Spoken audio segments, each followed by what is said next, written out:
8 पे कमीशन, क्या 18,000 से 69,000 हो जाएगी basic salary?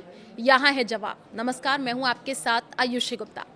National council of joint consultative machinery यानी एसजीजेसीएम की ड्राफ्टिंग कमेटी ने 8 पे कमीशन को अपनी डिमांड्स का कॉमन मेमोरेंडम दिया है। कमेटी की बड़ी मांग यह है कि 7 पे कमीशन में जो मिनिमम बेसिक पे 18,000 रुपए है उसे बढ़ाकर के 69,000 रुपए किया जाए। ये करीब 3.83 गुना बढ़ोतरी होगी। इसलिए कमेटी ने 3.833 का फिटमेंट फैक्टर मांगा है। फिटमेंट फैक्टर मतलब सैलरी और पेंशन बढ़ाने का मल्टीप्लायर होता है। पहली नजर में ये बहुत बड़ी बढ़ोतरी लगती है क्योंकि बेसिक सैलरी लगभग 4 गुना करने की बात है।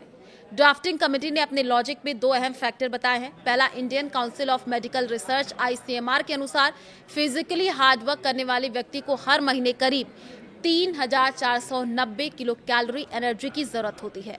इसी आधार पर 5 लोगों की फैमिली यूनिट के खाने पीने का खर्च कैलकुलेट किया जाए तो एक औसत परिवार की बेसिक जरूरतें पूरी हो सकेंगी।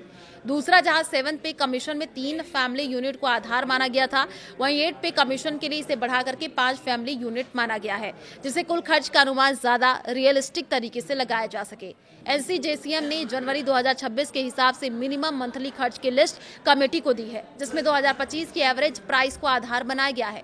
इस लिस्ट में एक 5 यूनिट फैमिली के लिए महीने का खर्च अलग अलग जरूरतों को जोड़ करके निकाला गया। सबसे पहले खाने पीने की चीजें जैसे राइस, दाल, वेजिटेबल्स, फ्रूट और मिल्क, ऑयल, मीट और एग्स पर लगभग 24,443 रुपए खर्च आता है, जो दूसरे फूड आइटम जोड़ने पर बढ़कर के करीब 26,887 रुपए हो जाता है।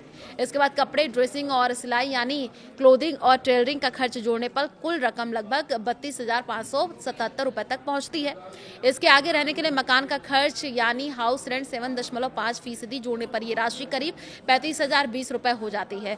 फिर बिजली, पानी और फ्यूल यानी इलेक्ट्रिसिटी, वाटर और फ्यूल के खर्च करीब 20% शामिल करने पर कुल 42,000 रुपए से ऊपर पहुंच जाता है। अंत में स्किल डेवलपमेंट, सोशल नीड्स जैसे शादी, फेस्टिवल, एंटरटेनमेंट और टेक्नोलॉजी से जुड़े खर्च जोड़ने पर एक परिवार का कुल मंथली खर्च लगभग 68,947 रुपए आता है। अगर इस पैमाने का सरकार कंसिडर करती है तो सैलरी 69,000 तक बढ़ने की संभावना बन जाएगी। देखिए, मोरेंडम की सबसे चौंकाने वाली और प्रमुख मांग न्यूनतम वेतन को लेकर के है। वर्तमान में 7वें वेतन आयोग के तहत बेसिक न्यूनतम मूल वेतन बेसिक पे 18,000 रुपए है। जेसीएम एनसीजेसीएम ने इसे बढ़ा करके सीधे 69,000 रुपए करने का प्रस्ताव रखा है, यानी सीधे तौर पर न्यूनतम वेतन में लगभग 283% की बढ़ोतरी की मांग की गई है। वहीं अधिकतम वेतन को 2,15,000 रुपए के स्तर पर रखने का सुझाव दिया गया है।